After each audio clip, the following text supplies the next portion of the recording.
Hello student, स्वागत है आपका। जय हिंद, वंदे मातरम। आज हम लोग करेंगे क्वेश्चन नंबर 7 जो कि बहुत ही इम्पोर्टेंट है। इसमें पूछा गया है आपसे कि लोहे को जंग से बचाने के लिए दो तरीके बताएं। तो वो दो तरीके इस तरीके से, पहला है यशद लेपन। तो देखिए इसमें क्या होता है, इस क्रिया में लोहे की वस्तुओं के ऊपर जिंक की एक परत चढ़ाई जाती है। ठीक है। दूसरा तरीका है बच्चों पेंट करना। इस क्रिया में लोहे की वस्तुओं पर पेंट कर दिया जाता है जिससे कि जंग नहीं लगता है। ठीक है। तो आइए अगला टॉपिक देखते हैं जो भी हमारा इम्पोर्टेंट टॉपिक है।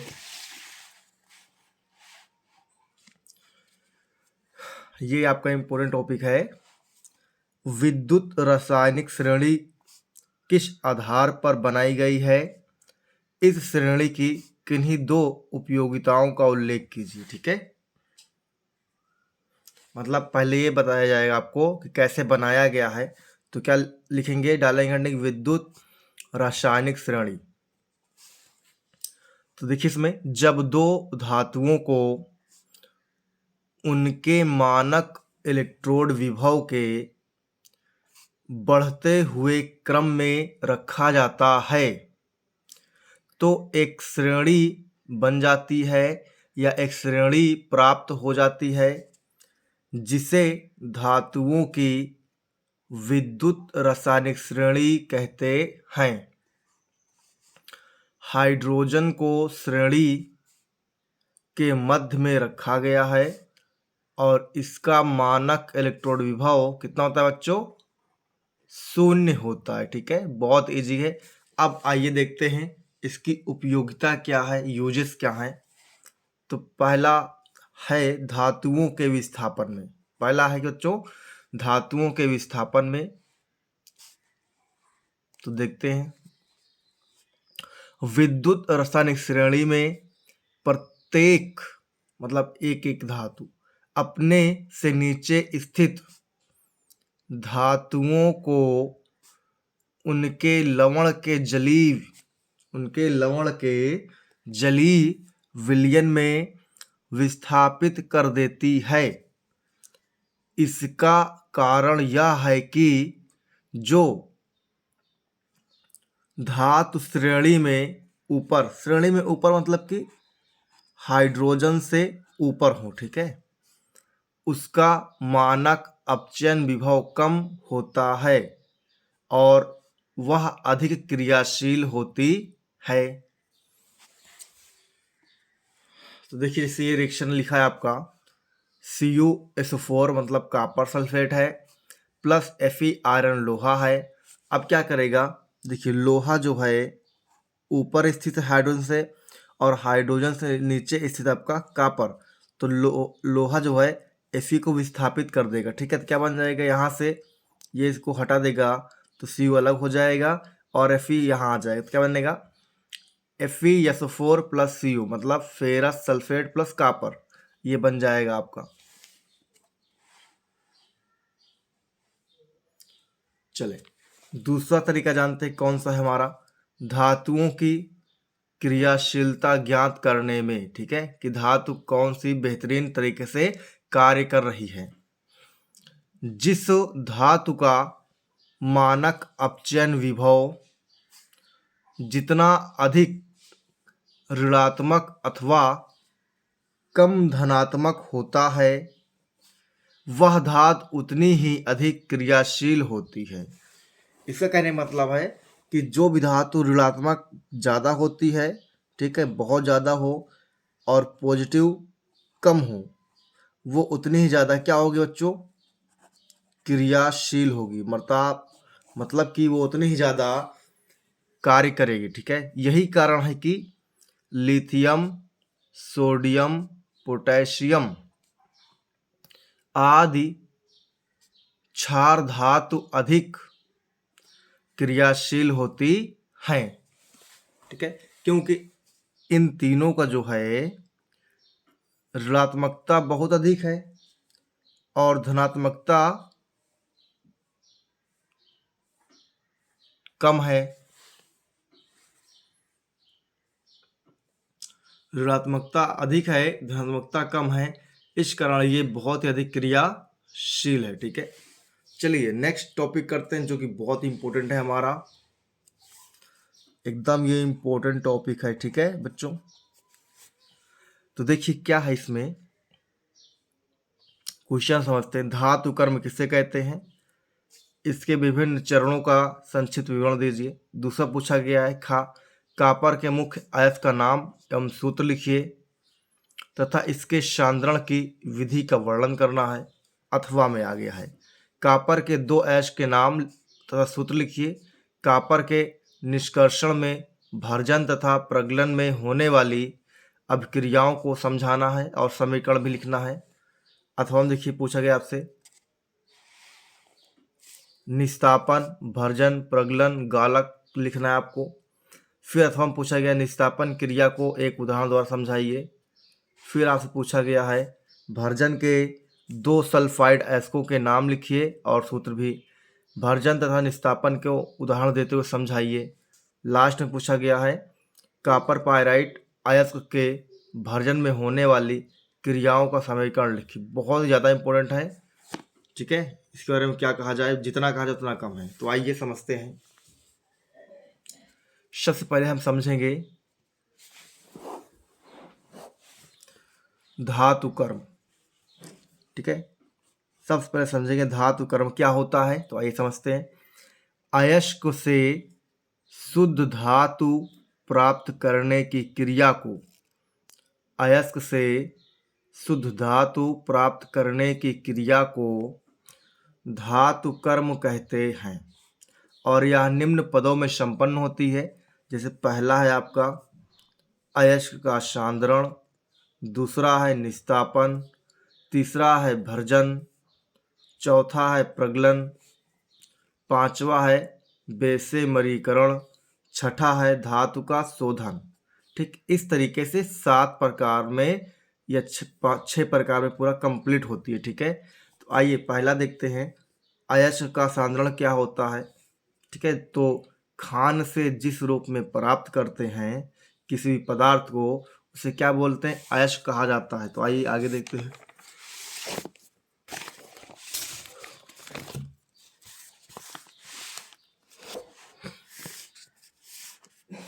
तो देखिए खान में जिस रूप से अयस्क को प्राप्त करते हैं, जैसे कंकड़, पत्थर, मिट्टी आदि मिली रहती है, इन्हीं अधात्री, इन्हीं अशुद्धियों, इन्हीं मैट्रिक्स को कहते हैं। ठीक है, अयस्क से इन पदार्थों को अलग यानी पृथक करके शुद्ध अयस्क प्राप्त करने की क्रिया को सांद्रण कहा जाता है। ठीक है,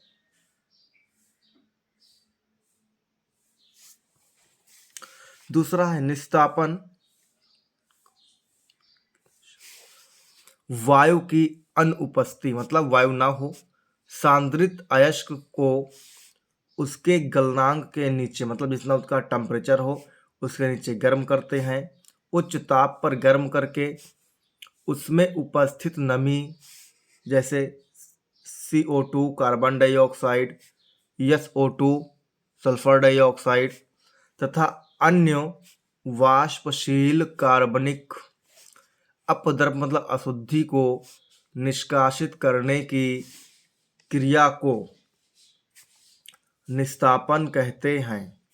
इस क्रिया में अयस्क से गैसीय पदार्थ अथवा वाष्पशील पदार्थ अलग हो जाते हैं, वह सरंध्र हो जाता है अर्थात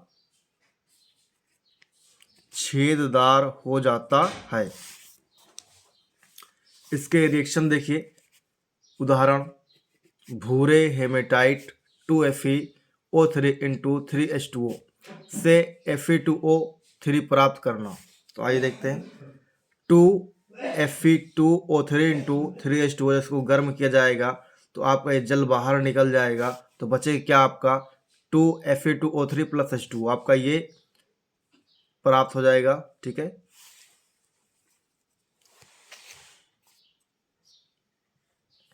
नेक्स्ट टॉपिक है आपका भर्जन।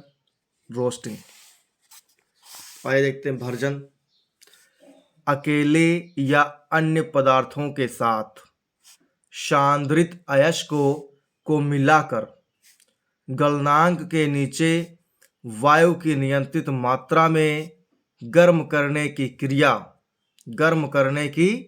क्रिया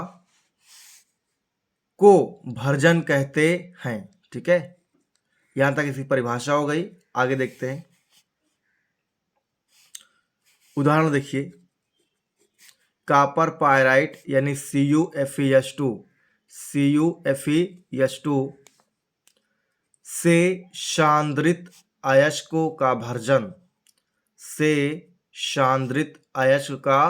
भर्जन करने पर निम्न रिएक्शन होते हैं, यानी निम्न अभिक्रिया होती है। देखिए, यहां से स्टार्ट करेंगे।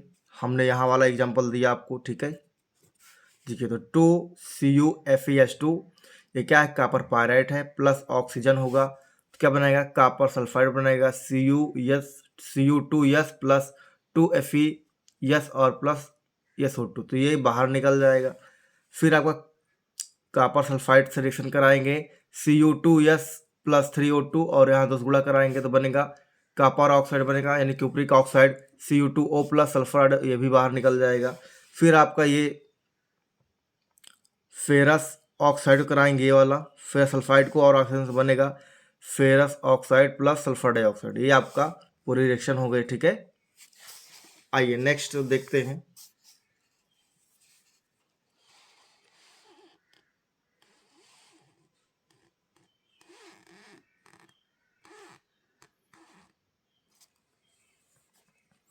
प्रगलन, चौथा टॉपिक क्या आपका प्रगलन है। तो देखिए, भर्जन व निस्तापन के बाद बची अशुद्धियों को अयस्क से दूर करने की क्रिया प्रगलन कहलाती है। इसमें कोई गालक जैसे SiO2 तथा कोक मिलाकर ऊंचे ताप पर गर्म किया जाता है।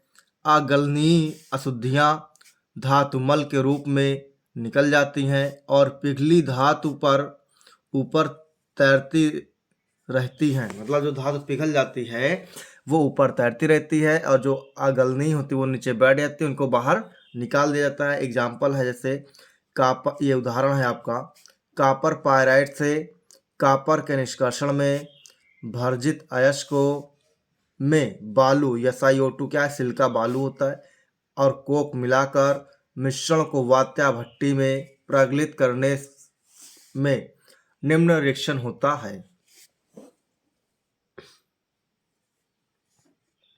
देखिए, Cu2O प्लस FeS, इसको क्रिया कराएं क्या बनेगा, क्यूप्रिक सल्फाइड यानी Cu2S प्लस FeO। फिर फेरस सल्फाइड से कराएंगे और ऑक्सीजन से तो बनेगा आपका फेरस ऑक्साइड और सल्फर डाइऑक्साइड बनेगा। फिर यहाँ कराएंगे फेरस ऑक्साइड SiO2 बालू के साथ कराएंगे। ठीक है, तो क्या बनेगा, FeSiO2 यानी फेरस सिलिकेट बनेगा। इसे क्या बोलते हैं बच्चों, धातुमल कहा जाता है।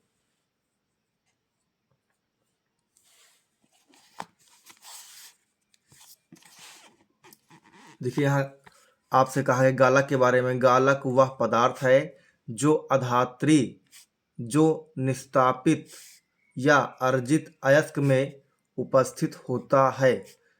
इससे रासायनिक रूप से संयुक्त होकर आसानी से गलनीय पदार्थ, जिसे धातुमल कहते हैं, बनता है। गालक दो प्रकार के होते हैं, एक अम्लीय गालक होता है, एक क्षारीय गालक होता है। ठीक है, दो प्रकार के। चलिए, अगला टॉपिक है हमारा बेसेमरीकरण। देखिए, बेसेमरीकरण एक विधि है जिसमें बेसेमर परिवर्तक में जमा गलित कॉपर मैट में वायु प्रवाहित की जाती है। प्रगलन की अंतिम अवस्था में FeS फेरस सल्फाइड सहित अवशेष ऑक्सीकृत होकर धातुमल FeSiO3 के रूप में निष्कासित हो जाता है। चलिए अब हम लोग लास्ट की ओर पहुंच रहे हैं। अगला टॉपिक है आपका धातु का शोधन। निष्कर्षण से प्राप्त धातु में सामान्यतया अन्य धातुओं अथवा अधातुओं की अशुद्धियां उपस्थित होती हैं। इनको हटाकर शुद्ध धातु प्राप्त करने की क्रिया को शोधन कहते हैं। आजकल इसके लिए विद्युत अपघटन की क्रिया द्वारा शोधन करने की विधि सर्वाधिक अच्छी मानी जाती है। इस प्रक्रिया में अशुद्ध धातु का एनोड तथा शुद्ध धातु का कैथोड बनाते हैं। विद्युत अपघटन करने पर शुद्ध धातु कैथोड पर एकत्र हो जाती है तथा अशुद्धियां घुल जाती हैं और एनोड के नीचे कीचड़ के रूप में प्राप्त हो जाता है। चलिए लास्ट टॉपिक है हमारा। यहाँ पूछा गया था कॉपर अयस्क के मुख्य धातुओं के बारे में। तो जैसे एक दो लिख लेते हैं। जैसे पहला है ऑक्साइड। क्या है पहला? ऑक्साइड। तो पहला के अंदर देखो क्यूपराइट या रूबी कॉपर क्या होता है? Cu2O होता है। एक होता है टेनोराइट जिसे क्या बोलते हैं? CuO। कॉपर ऑक्साइड क्या बोलेंगे इसको? कॉपर ऑक्साइड बोलेंगे। दूसरा है सल्फाइड अयस्क के रूप में, जैसे कॉपर पायराइट। कॉपर पायराइट इसमें एक फार्मूला होता है इसका CuFeS2 हो जाएगा। एक है कॉपर ग्लांस। ठीक है, क्या है? Copper glance. इसके लिए क्या होता है फार्मूला? Cu2S। Copper glance. इसी को बोल सकते हैं कॉपर सल्फाइड। क्या बोल सकते हैं? Copper sulphide. ठीक है, इस तरीके से आज का टॉपिक कंप्लीट हो गया है। ऐसे वीडियो देखने के लिए हमारे चैनल को सब्सक्राइब और लाइक कीजिए, जिससे आपको समय समय पर वीडियो मिलती रहे और आप परीक्षा में अच्छे अंक प्राप्त कर सकें। जय हिंद, वंदे मातरम।